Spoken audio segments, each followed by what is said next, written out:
Kalau ada event sinema yang harus dirayakan, Apa tuh? Steven Spielberg bikin science fiction lagi. What did you steal? Secrets. The data they paid me to protect. Are they people? The Talkies. Ngomongin film bersama Bayu dan Edoy. Oke, Disclosure Day itu comebacknya Steven Spielberg ke genre science fiction. Udah lama ya dia nggak bikin science fiction? Lama banget. Yang terakhir tuh War of the World Oh, oke. 2005. Jadi udah 21 tahun. Nah, oke, jadi sebelum masuk ke cerita, gue ngerasa bahwa Disclosure Day adalah Contact versi Steven Spielberg. Kalau kita ingat Contact itu Robert Zemeckis tahun 97 ya, di mana alien itu sebetulnya cuma jadi katalis untuk pertanyaan besar gitu kan ya, tentang keimanan si tokoh yang diperankan oleh Jodie Foster gitu. Nah di sini juga gitu. Bahkan ada satu kalimat atau satu pembahasan yang sama persis ada di Contact dan di Disclosure Day, yaitu apa iya Tuhan menciptakan semesta sebegini luas, terus isinya cuma manusia. I am much more inclined now than I was when I made Close Encounters to really believe that we're not the only intelligent civilization in the universe. Ceritanya dibagi dua nih sebetulnya. Ada dua cerita pertama yang akan menyatu di tengah-tengah.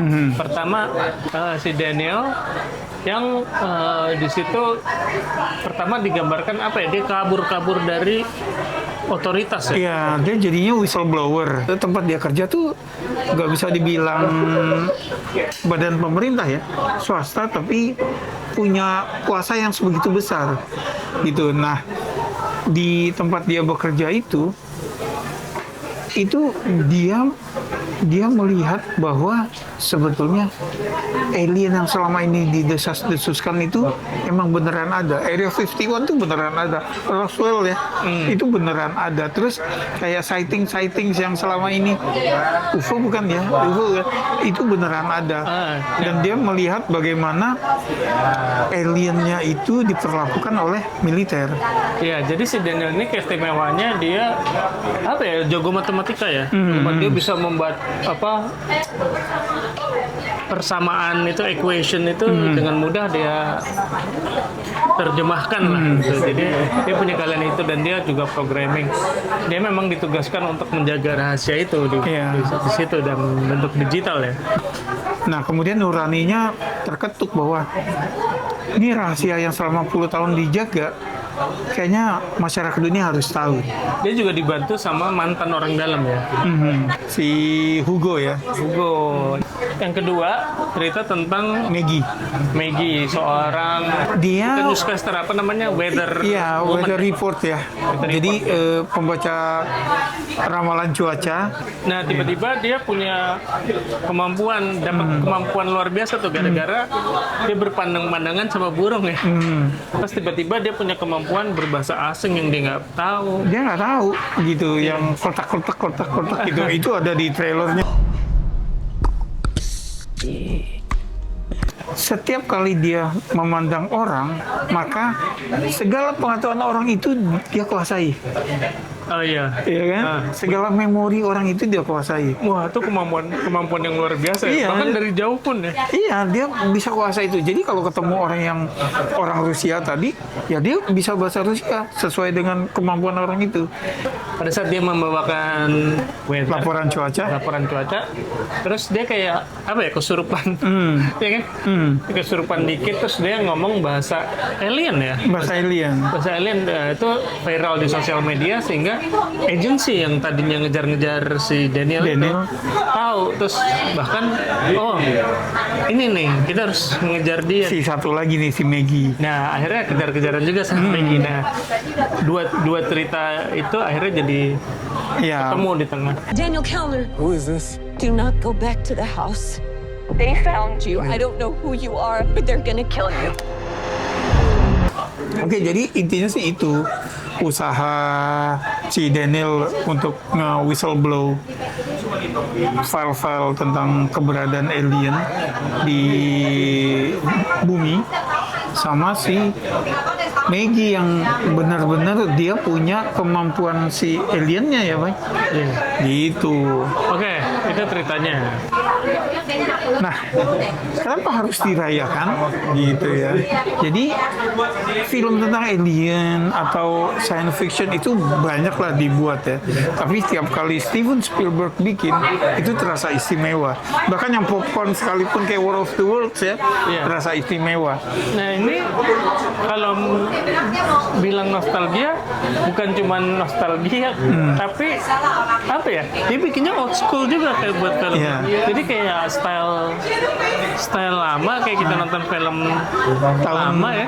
80-an ya, Terus gitu. juga emang di shoot di film juga yang seperti film zaman dulu. Setahu gue Spielberg prefer film ya. Yang gue suka juga adalah dia kan udah lama ya absen. Jadi selain udah lama nggak bikin science fiction, film terakhir dia tuh The Fabelmans, biografinya dia. Mungkin 4 atau 5 tahun lalu. Jadi Generasi kita kangen. ya. Jadi ada beberapa shot yang kalau orang lain bikin kita akan bilang wah ini gaya Spielberg nih gitu kan ya. Karena di sini dia main teknis banget ya. Iya, dia jadi memang selain cerita secara teknis Spielberg itu udah camera movement sama blocking tuh udah juaranya deh. What's happening to me? People are starved. Blocking pemain ya itu udah yang tanpa terasa teatrikal gitu ya. Iya. Itu yang udah khas dia banget gitu loh. Jadi Bisa itu tercapture sih. dengan baik. Sama bahwa ini juga sebetulnya kayak apa ya? Kayak kelanjutan dari film-film science fictionnya dia yang dulu terutama Close Encounters. Ya kalau menurut gue lebih dekat ke Close Encounters of the Third Kind dan E.T. ya daripada AI misalnya. Iya, jadi kan kalau Close Encounters itu tentang waktu itu kan fenomena orang-orang yang pernah diculik ya, gitu ya. Nah di sini tuh ada hubungannya Iya, sebetulnya. berasa banget, berasa kayak nih kayak nonton Close Encounters. Nah jadi kan kalau Close Encounters tuh kalau kamu nonton kayak endingnya orang-orang yang pernah culik tuh dipulangin ya, gitu loh, kayak gitu. Nah di sini tuh Disclosure Day kayak apa yang terjadi setelah mereka kembali ke bumi gitu ya. Tapi ada kesamaan nama E.T.-nya dalam hal alien.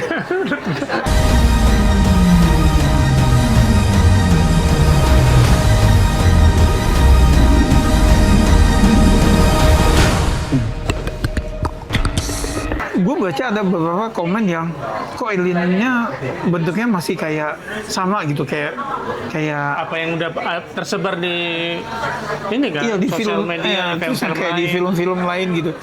Nah itu sebetulnya dia begitu karena footage alien yang digosip-gosipin itu Iya. bentuknya kayak gitu. Area 51. Ya, gitu kan, bentuknya itu kayak gitu. Nah dia nggak terlalu Nggak terlalu merubah gitu. Nah, karena memang film ini ingin menyatakan bahwa alien itu ada, udah ada di sini, udah ada sejak lama. Tinggal masalahnya yang dibahas di sini adalah seandainya kita tahu itu segoyah apa keimanan kita, gitu ya. Iya, karena kan nggak dibicarakan dalam kitab suci manapun. Iya, jadi kan di sini kan dibahas ya, katanya manusia ciptaan paling sempurna, gitu. Tapi kemudian diterusin paling sempurna di bumi, gitu. Iya kan, jadi kayak gitu. Nah, jadi ada pembahasan-pembahasan yang tentang spiritual ya, yang kalau menurut gue justru yang inti dari film ini, gitu. Itu kelebihannya. Kalau kekurangannya? kekurangannya gue ngerasa pertama itu karena dia langsung adegan kejar-kejaran tanpa kita tahu masalahnya apa dulu. Jadi masalahnya tuh akan kita ketahui sambil jalan gitu. Jadi gue kayak merasa overwhelmed aja. Nonton dari depan atau enggak kayak gitu lah. Jadi gue kayak ngerasa itu aja sih. Kalau gue justru suka jadi kayak kita diceburin langsung terus kita lihat gitu loh. Nah, sehingga mau nggak mau kita fokus untuk tahu nih ada apa, kenapa begini gitu kan. Gitu. Nah, kalau gue tuh mungkin yang adegan di keretanya itu agak terlalu lama gitu ya. Tapi gue harus kasih apresiasi ke ini Emily Blunt bagus banget di sini. Gue bisa terima kalau ada orang yang bilang ini penampilan Emily Blunt yang terbaik sepanjang karirnya. Karena tuntutannya juga gila, dia harus bisa banyak bicara dalam banyak bahasa, termasuk bahasa alien yang diciptakan sendiri, gitu ya. Ekspresinya tuh kaya banget. Kemudian Josh O'Connor, dia aktor watak yang nah itu gue nggak terus suka deh sih. Gue suka sama dia, karismatik gitu ya. Tapi memang terus terang dia belum punya aura bintang. Nah itu gitu yang jadi menurut gua oke, Emily Blunt bintang, tapi apakah dia bintang kelas A? Kayaknya menurut gua jadi nggak ada bintang kelas A di sini, sehingga market apa nih yang dituju sama Spielberg? Apakah dia mau menuju puncak lagi kayak enggak atau enggak? Dia kayaknya memang Spielberg itu kan salah satu sutradara yang punya Machiavelli ya. Jadi udah jualan nama dia aja gitu. Terus Colin Firth di sini juga tadi lo bilang, gue nggak kenalin si Colin Firth gitu ya. Sini dia juga bagus banget. Si Colman Domingo juga commanding ya, gitu.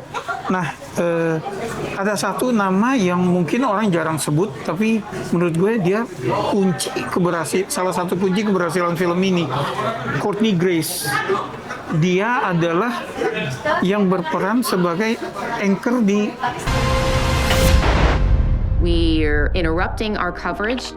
Ya, emosi dia ketika ada breaking news dan footage diperlihatkan sambil dia harus ad-lib gitu kan ya.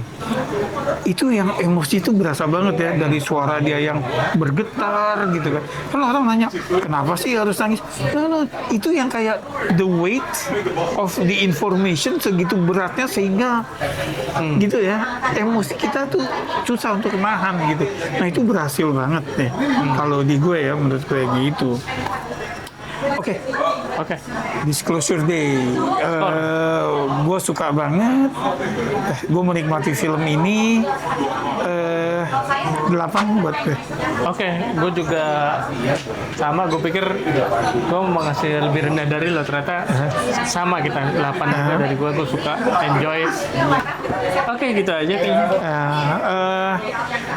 Ini filmnya kan udah main ya. Di saat kita taping ini udah berapa hari gitu.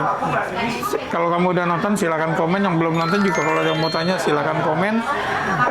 Setuju gak sama pendapat kita? Makasih udah mampir. Sampai ketemu di film berikutnya. Salam.